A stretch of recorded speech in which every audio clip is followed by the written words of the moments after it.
जबकि बृहस्पतिवार को प्रदोष का व्रत पड़ रहा हो तो उसे बृहस्पति प्रदोष व्रत कहा जाता है।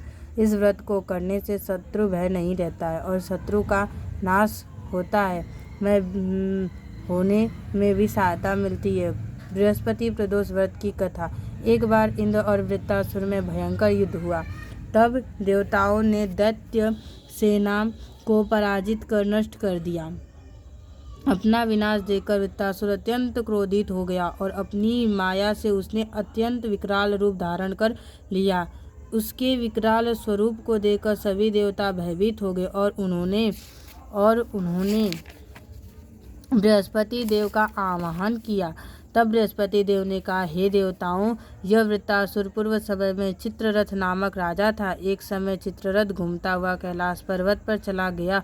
वहाँ भगवान शंकर जी के स्वरूप और पार्वती जी को विराजमान देखकर चित्ररथ हंसने लगा।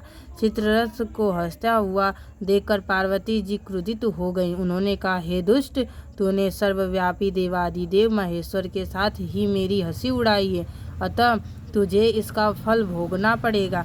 मैं तुझे श्राप देती हूँ कि तू अभी दैत्य बन जाएगा।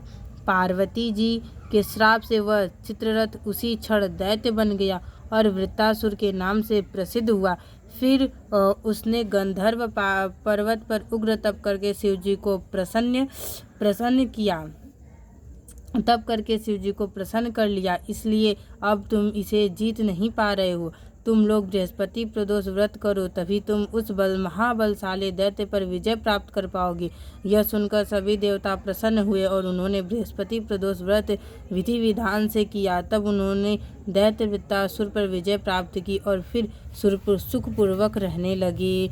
बोलिए महादेव जी की जय।